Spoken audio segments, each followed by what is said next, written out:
I entered the military in July of 1946, and I served with the Army in the 159th Field Artillery Battalion, which was attached to the 24th Infantry Regiment, and it was also the original units that served with the Buffalo Soldiers during Teddy Roosevelt's time.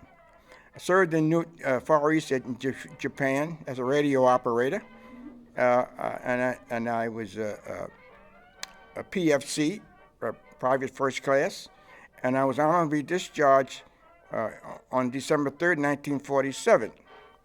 I came out of the service. It was a kind of a unusual time for veterans during that time, because the distinction was that there were some of us who were segregated and others were, in the units that they served in. But we did what we had to do. It was something that we wanted to do to help our country. I joined a Veterans of Foreign Wars post in. Originally I lived in New Jersey, and I moved to New York, and I joined the Veterans of Foreign Wars, and I became a commander on different levels, and I was honored to serve as the first African American state commander of the Department of New York Veterans of Foreign Wars, and it was organized in 1920. I completed that term as a All-American Commander, which is a distinction of which I was honored. I went on to serve on many other committees in the Veterans of Foreign Wars, and eventually I came out of the service. Well, I came out of the things that I was doing, and I finally got into an employment which I enjoyed as a veteran, serving our country, and also to come back and do something useful with my experiences. So I got a job with several companies. One was most interesting was the Consumer Reports, which publishes a magazine for the average consumer, so they could determine what's the best buy for their buck, when they purchase something. I went on to work there for over 25 years, testing things that were very different, electrical things, and some things were, we test cars, we test food, and like I said, once we test the products, we publish the magazine and tell the customers who buy the magazine what's good for their economical usage. I like baseball. I like football. I like playing cards. I go to the senior center and sometimes, and I spend time down there when it was open. Right now we're in a pandemic, so we can't use the facilities. Locally, actually, I work for the Clay County Sheriff's Office as a crossing guard. So I've been doing that now for about 5 or 6 years, and it's something that helps me, gets me out of the house, gives me something to do, and I enjoy helping the kids, making sure that they get to and from school to home safely. And I work over in at Argyle Elementary, and like I said, it's a labor of love. I reside in Oakleaf, Orange Park, with my lovely wife, the Reverend Alberta Garrett, and she is a realtor for Watson Realty in the Clay County. So doing things of that kind keeps you active, keeps your mind and your body working, and I recommend this to anyone who's retired, that you should get out and do something and be active, and you'll find that your life will be much more enjoyable, and you can do a lot of things that you like to do. We love to go on cruises, and we love to get together as family, and we play cards, and we do a lot of things that we think are interesting.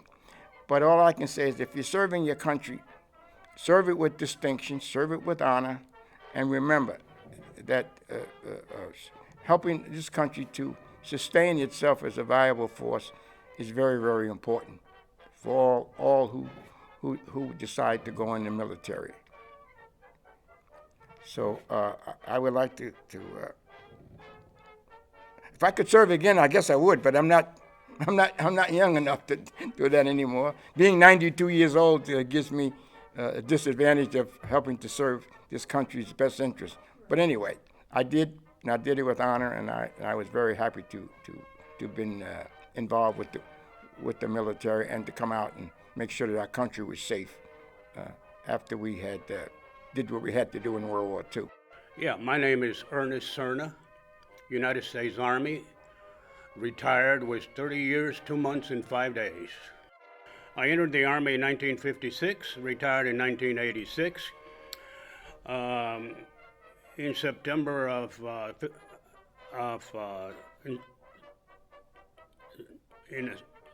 September of '64, I was selected to attend pilot training. I graduated in September of '65. Most of the pilots that graduated with me were assigned directly to Vietnam. I had the fortune of being assigned to Holloman Air Force Base, New Mexico for 1 year, where I could improve on my flying skills. After 1 year, I got orders to go to Vietnam.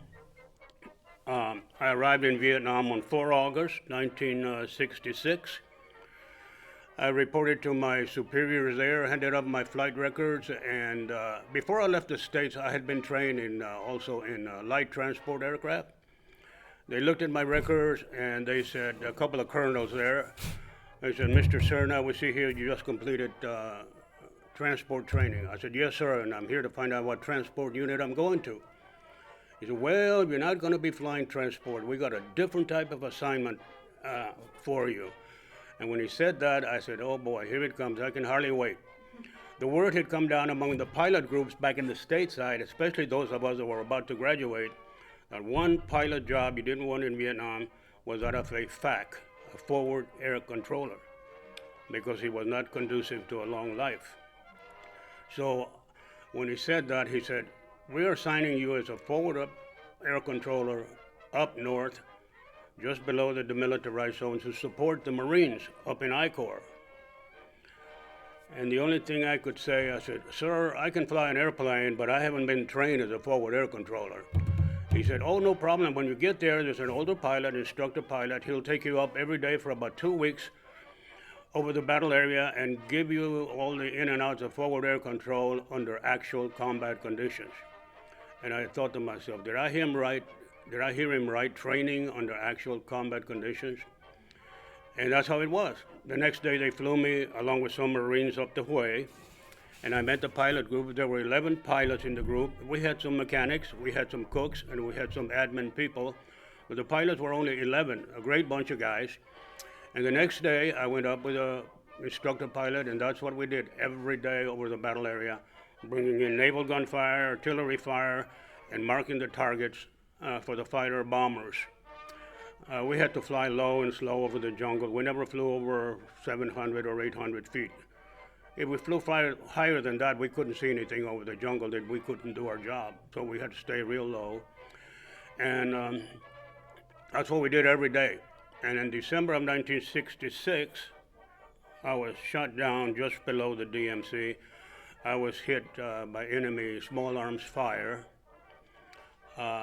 Had time to make a couple of Mayday calls, but nobody answered because the engine was out and I was transmitting only on battery power. Nobody answered. Crash landed in the jungle. The airplane catapulted a few times, ended upside down. During the sequence, a big branch broke through the cockpit, hit me right on the side of the cheekbone, and I lost consciousness.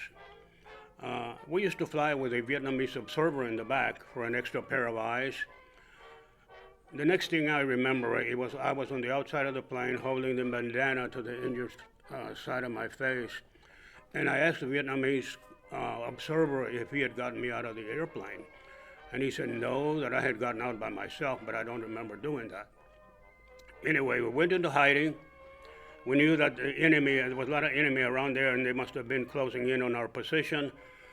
And I was fortunate that one of the other pilots from my group was about 60 miles away and heard my Mayday call. He organized a rescue net. That's the only job they did. Went to pick out downed pilots right away as soon as possible. But they were 100 miles to the rear. So he got a hold of an Army pilot in a Huey and told him what the situation was, that I had gone down about 20 miles north of Dong Ha, and he agreed to go and pick me up. They came in, a Huey helicopter. This is a nightmare of a story, but I'm just hitting the highlights here. The helicopter came in straight in, never landed, came out to about a 3-foot hover.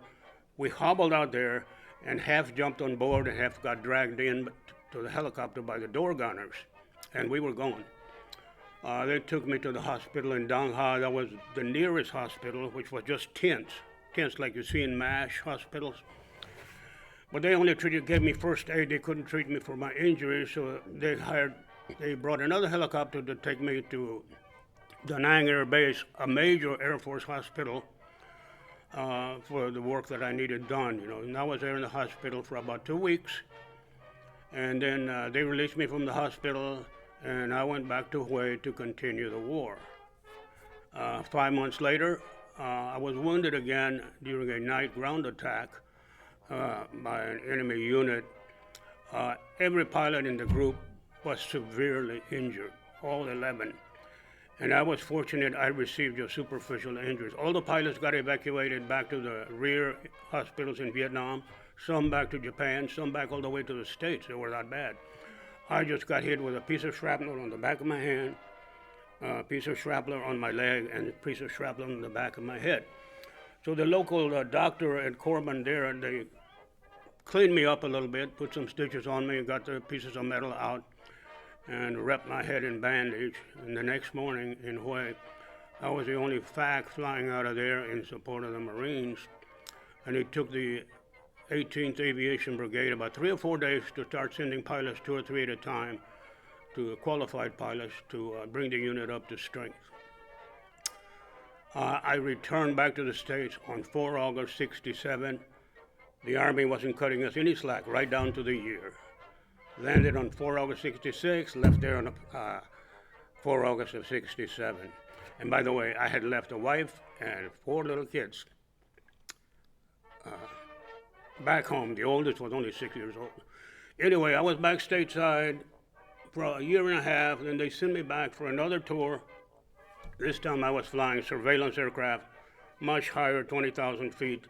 We had high altitude cameras, infrared, side-looking airborne radar, much safer flying. So that tour went real good. Okay, I'm almost done. Am I doing okay? Okay. I retired from the Army on 31 May 86, like I said, and I was, do I have a few more minutes? Yeah, okay. After, between tours, when I finished my second tour, they sent me back to Germany.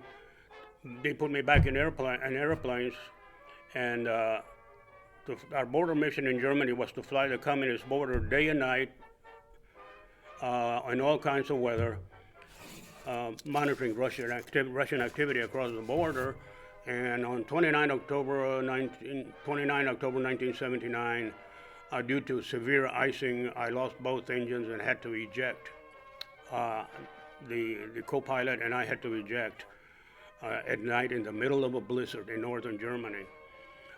Another nightmare of a story, and I received a couple of broken ribs because the parachute we carry in the ejection seat is smaller than the parachute paratroopers use. So you land quite hard. I broke an ankle and a couple of busted ribs. So it took me about 3 or 4 months to recover from that. Anyway, I retired in 1986, and I was fortunate enough that I was hired by U.S. Airways. I was a captain with U.S. Airways for another 10 years of flying until I reached mandatory retirement age of 60. We had to retire at age 60. In between that big span, the Army qualified me also in helicopters. I flew helicopters only for 5 years in the 10th United States Cavalry out of Fort Carson, Colorado, a unit that has a lot of history called the Buffalo Soldiers. Their history goes back to Indian wars when they rode around on horseback. We were the same unit in the 70s, but we rode around in helicopters. So I was an instructor in helicopters, and I was an instructor also in airplanes before I finished my military career. I had to retire from U.S. Air at age 60, and people asked me, what do you do now? I said, nothing, I'm just a bum. I just do fun stuff. Yeah. Derek Asdot, United States Army Airborne Infantryman, served with the 508th Parachute Infantry Regiment, 5th 87th Infantry, and HHC USARSO in Panama. Hi, my name's Stacy Hacker. I was in the Army Reserves from 2002 to 2010. I was a E4, and I served in Iraq from 2004 to 2005 with the 983rd Engineer Battalion. I did carpentry masonry work while in the service, and also spent some time in Panama, Honduras, South Korea, small time in Kuwait and Qatar. Hi, I'm Travis Walters. Served in the Marine Corps from 1994 to 1999 doing embassy duty, and served in the Florida Army National Guard from 2009 to present. I've served in 2 different conflicts in Iraq, Kuwait, and Afghanistan. Hello everyone, my name is Robert Phillips. I was born in Clarksville, Texas, 1947. And in 1966, I was 18, I graduated from high school, and I got drafted into the Army. So at that point, I had an option to go U.S., which was 2 years, or I could go either in the Navy or the Air Force. So, well, I think I'll try the Navy. So I goes to enlist in the Navy, and the chief was gone. So I says, well, I'll go join the Air Force. And I did. I joined the Air Force December 1, 1966, and I got out December 1, 1970. But there's a lot of things happening in between there. I had my first duty station. I went to Grand Forks, North Dakota, which we had Minuteman missiles, and I did topside security for 9 months. Then I went to dog school, and then I got orders to go to Vietnam. So I get to Vietnam January the 5th, 1968. It was an interesting time to be transitioning there because we had supposedly controlled 87% of the countryside. The Army could find no one to fight with. Times were kind of soft at that time. So we believed all that stuff for a short time. I was originally supposed to go to Phuket, but the South Koreans took over all the security there. So I get shipped to the Delta. I went to Phong Dinh Province, which is outside Canton, Binh Tui Air Base. And as I get there, there's like strange behavior.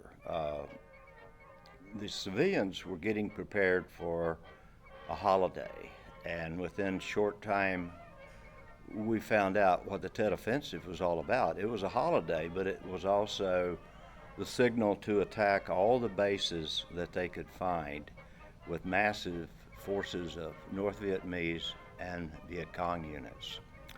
So there we were with about 90-something Delta Devils and 15 dogs, dog handlers, and the rest was up to the 9th Infantry, who was in our area, but they were pretty much full of action all by themselves. So anyway, the first onslaught began with just missile and rocket and mortar attacks 2 to 3 times every night, and then 2 or 3 times a day. They were very brave and aggressive, like they had drugs and stuff in them. But anyway, we continued on, and we did lose some young men, unfortunately, and one of them was a good friend of mine named Gary Metcalf, and he's 22 years old now, forever.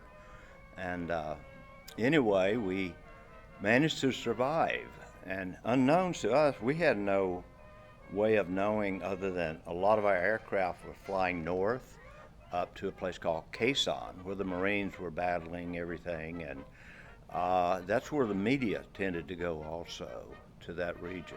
And so it lingers on, and then finally in about September, I had a friend named Claude Cupid, who was French Cajun, and his sister got killed in a car wreck back in Louisiana. And he went home and he never came back, so that left his dog open. So I get his dog, whose name was Track, and I like to tell people that Track was an outstanding dog. Unfortunately, I didn't know until maybe 12 years ago that Track got killed in action 4 months after I left. Unfortunately, the handler got killed also. But I would like to credit that Track and other dogs like him kept a lot of Americans alive, and they sacrificed themselves doing that. So if you don't have a love for dogs, I tell you, you're a sad person, because I love my dogs. So anyway, we do come back. The country was somewhat in a mess, as it is now. There was a lot of resentment towards Vietnam veterans. So when I finally separated, I didn't want nothing to do with military. So I become like a college hippie boy, and I finally got a job and worked around. Then I got married, and then you kind of settle into the life of being a Vietnam veteran, but you want to tell anybody. You're kind of reluctant to even talk about it. Unfortunately, psychologically, there are things going to work on you, and what you're doing is suppressing a lot of anger, guilt, and other issues. That's where I like to encourage veterans, young, old, to be involved. Don't just sit home and feel sorry. I started 8 years ago, here in Duval County. I went to Erie County, New York, which is Buffalo, New York, and I observed a veterans treatment court there. And in doing that, I told some people here, and eventually, lo and behold, we had a state's attorney who wanted to get it going here, and we did. We started it literally by the seat of our pants, and now it's all over. It's all over the state of Florida, which is wonderful. But you still have these struggles that I have to deal with, and I had an opportunity 6 years ago to go and see a fantastic woman named Dr. Liska, and she started a therapy program with me, and it was called the Traumatic Brain Program, and it's for PTSD and all kind of other things. And what you have to realize in this program is that you have to forgive yourself, but you have to undo all of these memories that are stuck. They call them stuck points. And once you can undo the stuck points, you start getting stronger and better. But let me tell you, for me personally, you're not ever totally healed. And you understand life isn't fair, and you're going to have issues. So Veterans Treatment Court is a place you can go and look into helping people. This organization here, which is Vietnam Veterans of America, I've been a member for a long time, and we are responsible for a lot of the things that young veterans today get, that females never had an opportunity to do in the military, they can do now. You can thank the Vietnam Veterans of America for that, because we started lobbying like 30 years ago. We were very unhappy, we were very angry, and we got results straight out of Congress. My name is Gerald Knight. I was a sergeant with the U.S. Air Force in 620th Tactical Control Squadron in Mucky Mountain, Vietnam, between 1969 and 70. My term in the Air Force was from 1967 through 71. I left as a sergeant. Mary Jane Lundy, and I proudly served in the U.S. Army in 1984 through 1988, in Fort Lewis, Washington, 3rd Support Battalion, 9th Infantry Division. My name is Samuel Lopez. I was in the United States Navy for 9.5 years, April of 2003 to September of 2012. I was stationed in Yosuka, Japan, and I was also stationed in Greece, Suda Bay, and my last duty station was in TPU Jax. I left as an E5 from the United States Navy. I am glad and I am proud that I was able to serve my country in a way that others do not have the opportunity to do, and I am happy to be here this day to be able to share that with you. Thank you. My name is Frank Haggard, U.S. Navy. I served in Vietnam in 1967 and 68. And the ship I served on was not a very popular ship because nobody likes serving on fleet oilers. Floating gas stations, what they are. My job was on rig 8 and highline personnel. And the most notable one that we highlined over was Robert Stack. We highlined him over. He was doing a tour of Vietnam and the ships, and we had him on board for a couple hours, then we highlined him over to the USS Hornet. And other than that, it was work 24 hours a day, and I mean, that's pretty much straight. You go 4 and 5 days without sleep. I mean, what you consider sleep, 1 or 2 hours that don't cut it. But other than that, I mean, my dad was Navy, my uncles were Navy, my brothers, cousins, my sons, and now I've got a grandson that's in the Navy now, and one getting ready to go in the Marine Corps. And I'm proud of every one of them. My name is Bruce Hope, and I served in the United States Army from 2006 to 2015. I served in Theater of Operations, Operation Iraqi Freedom / Operation Enduring Freedom. I was in Iraq from December 2008 to December 2009. While I served in the Army, I was an information technology specialist in the Signal Corps, which is basically like computer technician / communications. And when I left the Army, I left at the rank of Staff Sergeant E6. So can you give me your name? Yeah, my name is Paul V. Hale, Sr. And what military branch did you serve? United States Air Force. And what was your rank? I was in the active duty Air Force for 4 years, and then 7 years in the Florida Air National Guard, and I got out as a E6 technical sergeant. Cool. And any wars that you fought? What were any wars that you fought? Oh, what type of work I was doing? Yeah. Oh, I'm sorry, I didn't miss this. I was a combat engineer in Vietnam, and then on the state side, I was a civil engineer, maintenance worker. In Vietnam, we 819th CES, Civil Engineer Squadron, we built and repaired things. So, being a combat engineer, I didn't actually look for the enemy. We hid from them, to be honest with you. So. Well, that's cool. That's cool. And is there anything else you'd like to say about your time in service or anything?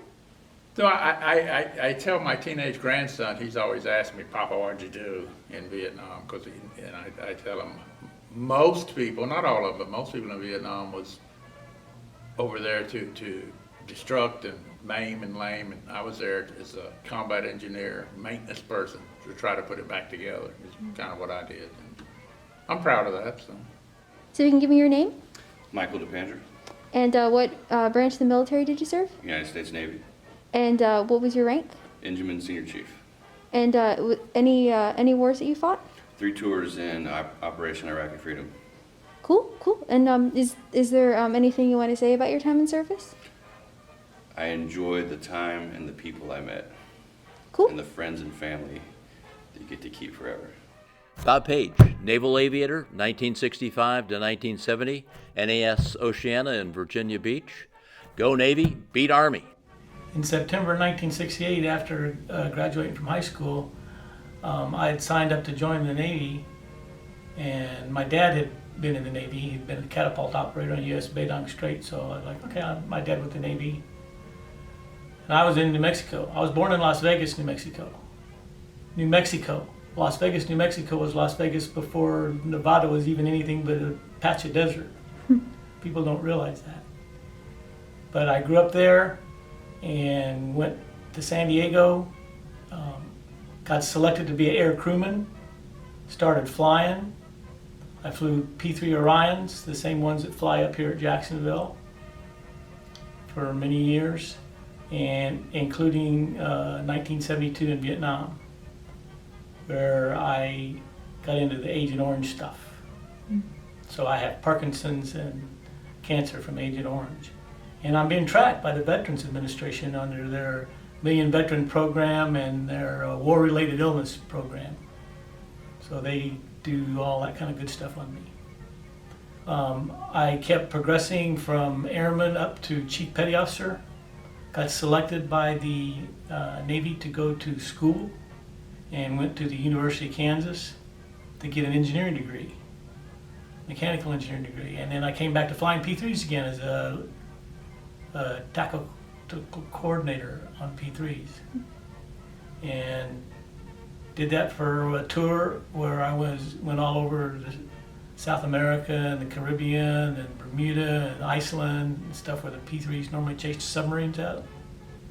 And then I got selected to go to test pilot school.